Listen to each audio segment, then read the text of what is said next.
Bienvenidos, querida audiencia. Es un placer que nos escuchen en este momento.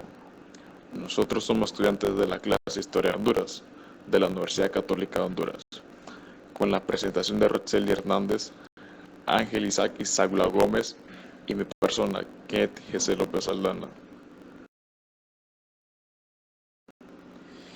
El objetivo de nuestro podcast es brindarles un espacio de información en donde nos detenemos a reflexionar la historia de nuestro país, siempre en torno a una temática en particular. El día de hoy vamos a hablar sobre el conservadurismo a reformismo militar, de los años 1963 al año 1972.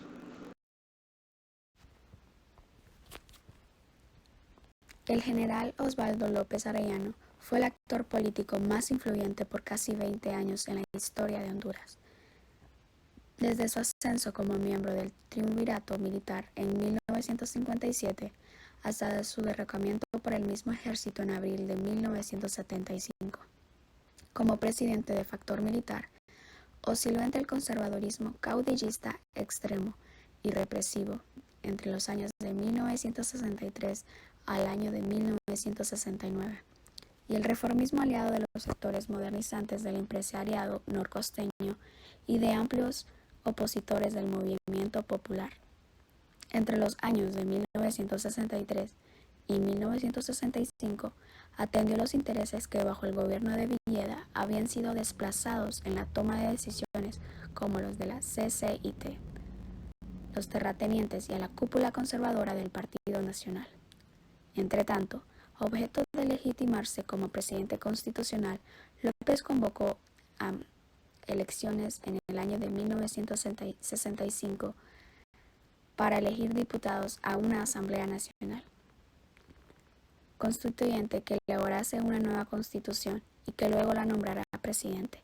Para este propósito, López contó con el apoyo del Partido Nacional y a la conservadora del Partido Liberal, que ahora incorporaba al mismo Ramón Villeda Morales.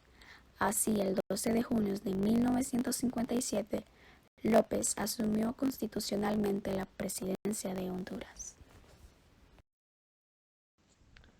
Como presidente de factor militar, osciló entre el conservadurismo caudillista extremo y represivo 1963 y 1969 y el reformismo aliado de los sectores modernizantes del empresariado norcosteño y de amplios sectores del movimiento popular 1972 y 1975. Euraque sugiere que la actitud conservadora que asumió la corriente mayoritaria del Partido Liberal dirigida por Villeda llevaría el acercamiento del movimiento de izquierda democrática del Partido Liberal, liderado en ese momento por Carlos Roberto Reina, empresario sanpedrano. La izquierda democrática tomó el control del Consejo Central Ejecutivo del Partido Liberal en 1966, empeñándose en que el partido asumiera posiciones respecto a la reforma agraria, el movimiento obrero, reformas tributarias, legislaciones crediticias, inversiones extranjeras e integración económica. Con la aprobación del Código de Trabajo en 1959, la participación de la élite laboral en el sistema político hondureño asumió de forma institucional a partir del golpe de Estado de 1963.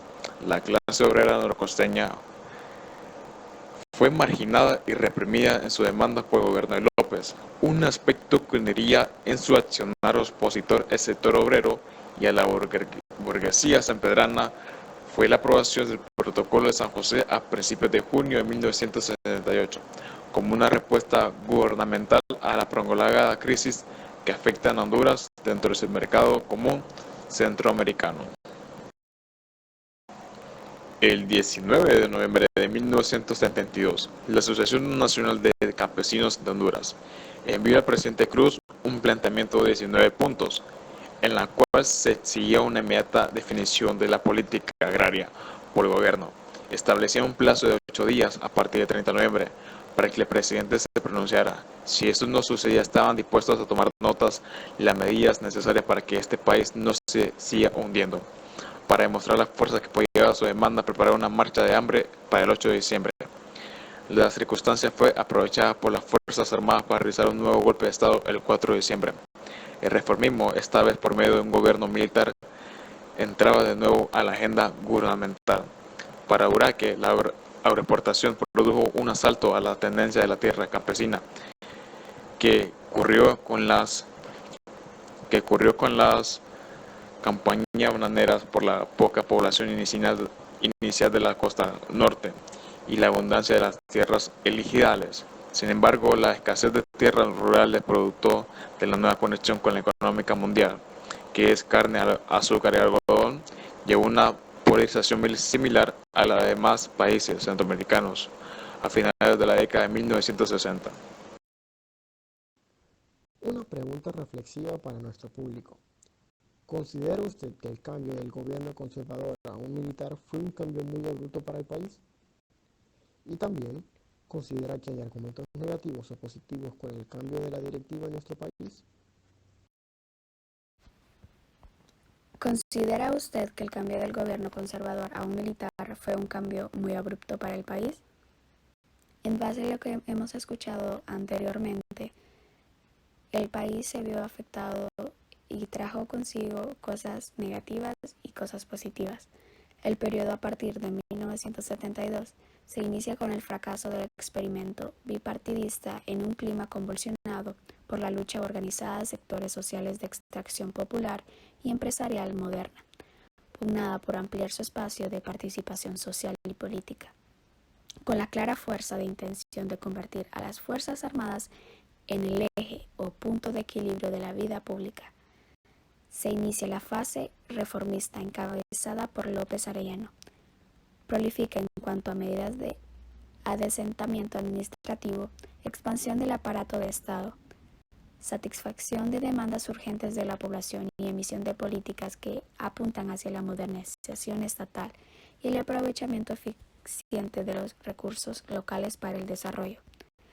La fase claramente reformista es breve, pasando por un corto periodo de transición hasta llegar a un punto en que las Fuerzas Armadas abandonan definitivamente sus posiciones originales para quedarse impulsando básicamente medidas de crecimiento económico de reducido impacto social.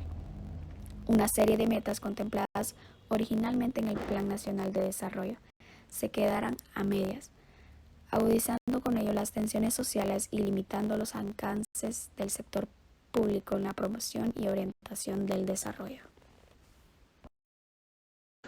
Siguiendo con las preguntas reflexivas, ¿considera que hay argumentos negativos o positivos con el cambio de la directiva de nuestro país?